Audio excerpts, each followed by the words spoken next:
Hi everyone, welcome back to my channel. I'll just try to sit as far as I can from the camera because I always sit like that. If you're new to my channel, welcome. My name is Yana, one of the registered nurses. In today's video, I want to just kind of like do a debrief session with you guys. I had a pretty hectic shift and I feel like I want to let it out, but not just let it out, but also share with you my experience so that you can learn something that I have learned today, okay? So it's a Tuesday here in Queensland today. Probably this video will be uploaded a little bit later, not on particularly Tuesday, because I'm really stuck on uploading in time my videos because I'm always busy and always work. I had a morning shift today. I work in a general medicine ward, so we have all sorts of conditions, you know, when the patients come admitted to us. This patient was admitted to us with chronic back pain for pain management plus physio reviews and assessment to discharge the patient so they could go home, you know, and the patient lives independently at home, has sometimes carers coming up a few times a week just to help with like groceries, cleaning and all of that around the house. And the patient was in their late 40s, so it's not really like elderly patient. The background is ADHD, depression and anxiety, so the patient was not just on lots of different analgesia but also on mood stabilizing medication as well, just to keep them calm and happy. Okay, so what happened this morning is I want to talk to you about your gut feeling and how to follow it, and also use your nursing judgment. Okay, so I'll tell you briefly what happened. So right after the handover, okay, I was a primarily nurse to that patient. Okay, the patient asked for PRN analgesia. Okay, so patient is written for step 1 and step 2 morphine, okay, for analgesia. Patient was already in time for both of them, okay, from the time of the last doses given up until now, at the time when they have asked for it. Okay, the patient was okay to be given, plus it was not maxing the dose. Okay, so the dose was not reaching the max limit yet. Okay, I could still give and the time frame was okay, but the patient asked for andone and morphine together. So that was the analgesia that was written to this patient, okay? Andone 5 to 10 milligrams per dose, and then morphine 10 to 20, okay? To me, when the patient asked to give morphine and andone together, plus the patient had tapentadol slow release 200 milligrams regular BD, pregabalin, and then mood stabilizers like olanzapine and all of that, okay, plus Panadol TDS as well. So I haven't given any regulars yet, I haven't done the OBS yet. Okay, the patient was very demanding, asking, I want to have my andone and morphine right now. To me, it was straight away a bell in my head: do not give andone and morphine together, because later on when you do the OBS you need to give the regular medication as well, and there is Lyrica there, you know, there is tapentadol as well, you know, and pregabalin and all of that. So I was like, wow, plus Panadol, it's so much. I understand that the patient is here for the back pain management, clearly in a lot of pain, all of that, but given so much of analgesia, to me it was wrong. In my mind it was wrong. Okay, so I said to the patient, I can't give you andone and morphine together because I have to give you your regular analgesia as well. How about I'll give you andone just now, because the patient was very demanding and very rude, saying that you're nobody to say no to me, you're not a doctor. If I'm due in time for it and it's written as PRN, you have to give it to me because I'm asking for it, I'm entitled for it, you know. I said to the patient, okay, well, you are under my care in the end of the day, and if anything happened to you from giving so much of opioids, you know, you're going to be my responsibility. I am going to be responsible for what I have done or will do, you know, and I have to, you know, deal with the consequences. And the patient was like, I want to speak to someone, you know, I'm not happy with this decision, blah, blah, blah. I said, okay, look, I can give you andone, okay, and I can give you morphine later. So I went to prep the andone, you know, I came back, gave them Andone, and she was like, I still want to have my morphine, you know. So in my mind, I wanted to stretch the time a little bit, and the patient was still demanding. So I was like, okay, look, it's still a handover for the doctors to come. It was like 7:30. All the treating team is just coming now, having a handover, you know, from the night ward call, plus the huddle, you know, with the register and stuff like that. There is no way to call them in and call them and say, oh, hey, the patient wants, you know, like morphine and Andone together, while clearly in the chat it's written Andone first step and then morphine. It doesn't say give it together. Like, it can be given together, but the patient is on lots of regular analgesia as well. So to me, all of this is unsafe. It's just like my whole existence, my whole body says it's unsafe, don't do this, you know. Like, that was my gut feeling. So I went to the TL and I said, I told her what happened. I said, hey, can you just go and speak to the patient until the huddle is finished between the doctors, then I can give them a call, you know, and just talk to them. She was like, fine. So she went and she spoke to the patient. While she was doing that, I was continuing to do my obs on my other 3 patients, you know, because I wanted to give the medication to those patients while they have in brachy, you know, to be easy on their stomachs and stuff.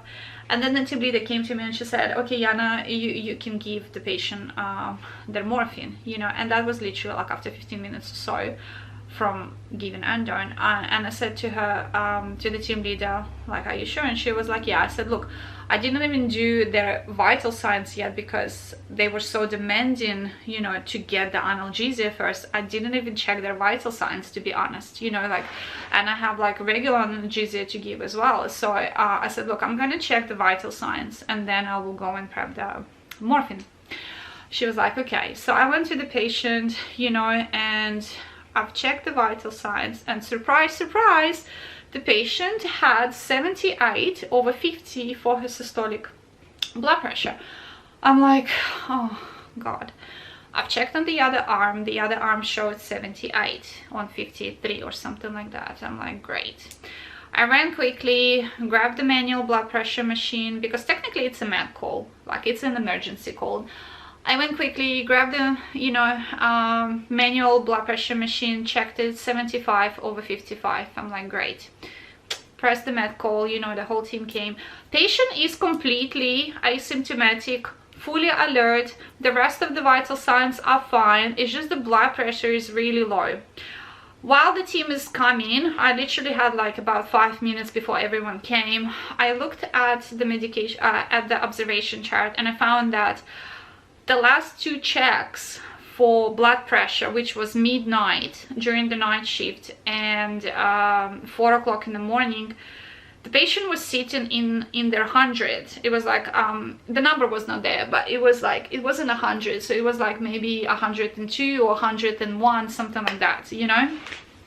And patient had PRN clonidine. Okay, clonidine is a type of medication that is lowering your blood pressure. That's the primary purpose for it, but it is also used as a mood stabilizers for someone who have ADHD, just to keep you calm and less impulsive, you know, for someone who has anxiety or depression. So this was the purpose, this was the reason why this patient was on it, not for the purpose of keeping her blood pressure low.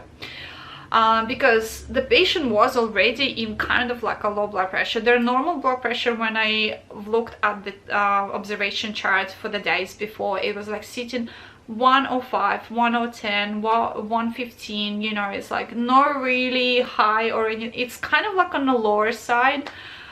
And at night at 5:30, PRN clonidine was given, so she must have asked for it, obviously. And the way the patient is demanding, you know, the nurse maybe was in rush, maybe it's been a tiring shift, closer to the morning time, feeling tired, I don't know, but the nurse has given clonidine while the blood pressure is sitting at the 100. So of course it has dropped the blood pressure, you know.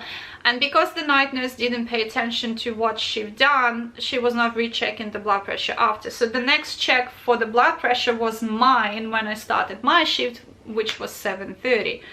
And surprise, I found it sitting at 75, you know. So the med call came, you know, they figured all of this out, they've checked it as well, you know, and they were like, okay, we're gonna cease clonidine, okay, you're not gonna have a clonidine, but we're gonna increase your olanzapine from 5 to 10 milligrams. So that just kind of will balance it out, because the patient was really upset, you know, like, I love clonidine, it works wonders for me, I want it, you know, but the team said no, like, we need to stabilize your blood pressure first, you know, bring it back to normal, and then review it again and see whether we can put it back on again as a PRN. Okay. So at this stage, I haven't given yet regular medication, and of course I didn't give him morphine. Okay, the only thing that the patient got from me was Endone 10 milligrams, and that was about it. And then after that, the team said, okay, we happy, okay, for her to have morphine if her blood pressure is close to 90. Okay, so do hourly checks now, and if you find it above 90, then go back again to 4 hourly checks. Okay, which was fine for me, you know. I would be probably checking it still after 2 hours. Even if it would go back to 90, I would probably check after 2 hours instead of 4, just to make sure that she's safe. And then the team said encourage oral fluids, you know, and they've done a septic screening, which is they've taken bloods, put the cannula in just in case if the oral intake won't bring the blood pressure up by drinking more fluids, then they would chart IV fluids. They've done we've done the urine sample later on and sent it off, and then just needed to do the chest x-ray, which hasn't been done yet at that stage.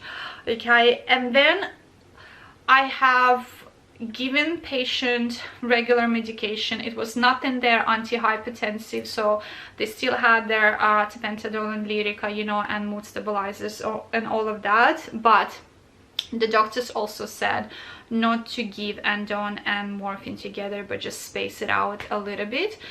And the patient kind of like understood and calmed down, because it came out from the doctor mouth, not from mine, you know, because us nurses apparently know nothing, you know. So the patient was kind of okay.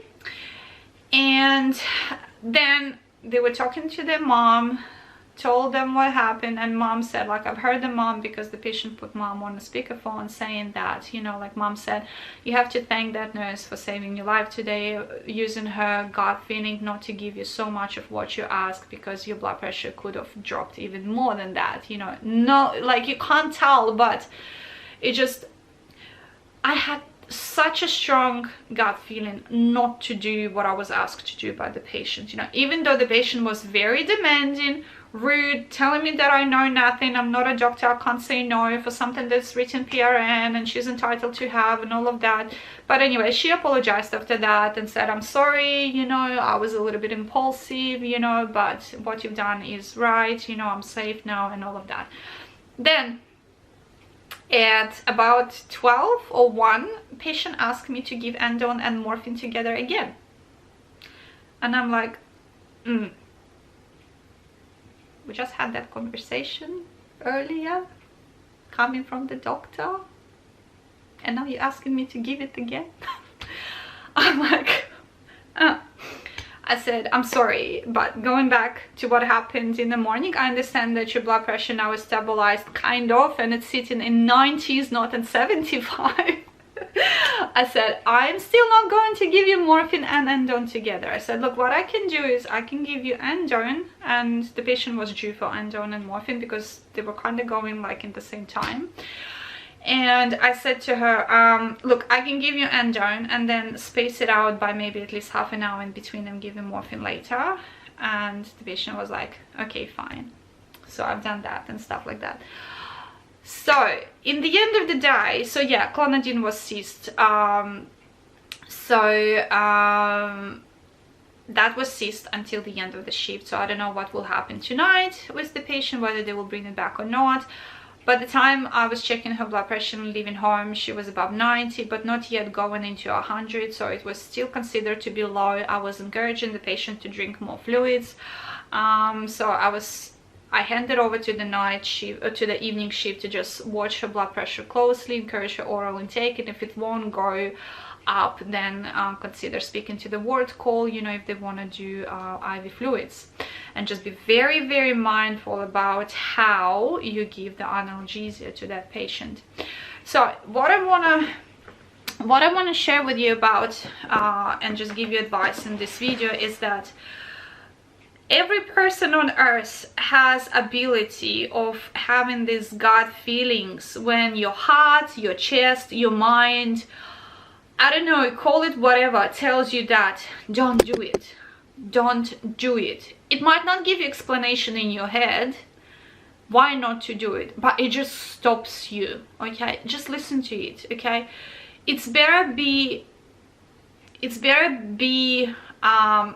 slow and think about it than in rush and then feel sorry about. Okay, if you're gonna delay something by 10 minutes just because the patient is demanding you to do it, you know, by maybe going to someone, asking a second opinion, you know, if you can't contact the team like I couldn't today because they were having a handover, you know, I spoke to my team leader. If your team leader is busy having a meeting or whatever, because they do this in the mornings, you know, especially when the shift is starting,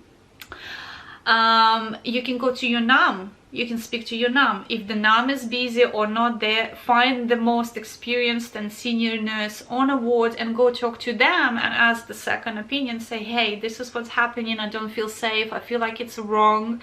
You know, what do you think? You know, and just ask what they want to do, what they think about it. You know, if you delay it by 10 minutes, you know, it's fine. You know, it's better than rush and listen to the patient when they demanding, you know, because when they demand something, it makes you feel uncomfortable. It makes you also feel like you want to just get it out of your shoulders, give them what they want, and just like let them be, because you have another 3 patients to look after who are waiting for you to give them their morning medication. Because most of elderly people who come to the hospital, they have their routine at home. They like to take the tablets in the morning with food, they like to go to toilet at a particular time in the morning, you know, they like to have shower, they like to be changed, so they all waiting for you to help them to do the cares, you know, and give them what they need, you know. So you have this kind of pressure because they all in one room. Well, in my ward I have all my 4 patients in one room, and they pretty much hear what's happening. So if one patient is demanding on you, you know, and say like, I want my medication, who are you to tell me no, you're not a doctor, you know, everyone else is watching you, and that just creates more pressure on you. Okay, but you should not follow this. You should not fall into this trap. Okay, use your nursing judgment, listen to your gut. Okay, if I haven't listened to my gut today and given her all the opioids, okay, who knows, maybe her blood pressure would go even more down. Because when the pain management team came to her today to review her, I think it was like 10:30 or 11ish o'clock. Okay, because this patient is on a lot of analgesia. Okay, so she has this regular visits from the pain management team. You know, they came and they said that it could have been that it wasn't just the clonidine that brought your blood pressure down, but the combination of all analgesia that you're asking to be given at the same time. You know, this can have a sedating effect on you, drowsiness, you know, falls, you know, all sorts of things, you know. Respiration level to go low, you know, and all of that. So they said like it could have been both or one of them. Okay, and they advised the same thing to her, like to space them out, you know, and not to have them at the same time.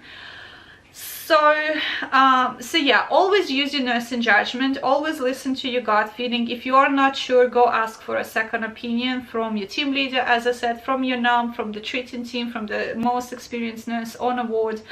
Just ask anyone. Okay, nobody will kill you for that, but it's much better than doing something unsafe and then feeling sorry and dealing with the consequences of your actions that actually involve live people like your patients. Okay, so that was kind of my sharing today and my message to you guys. Okay, this is something that I've learned today. Okay, and I'm happy that I I have followed my intuition, you know, and I didn't rush into what my patient was asking me. I'm really happy now, and that was a good experience for me actually today, like really good experience. And I wanted to share this with you guys as well, because you will be faced with something like that.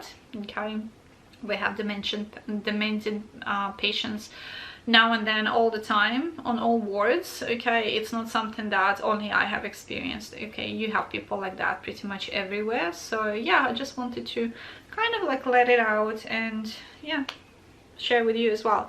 So thank you for watching, I guess. It's my bedtime, I have to go sleep. I have 2 night shifts after that. Tomorrow we'll go do my hair finally. Since I came back from Bali, it's been quite dry and I have cut my edges, but I've done a pretty shitty job, to be honest. So tomorrow I'm gonna go to my hairdresser so she could fix it up, because it's not as long as before. Now my hair is shorter and I've kind of like lost this shape. So tomorrow we'll go and she's gonna bring my highlights up again and yeah, just tone it and fix it up.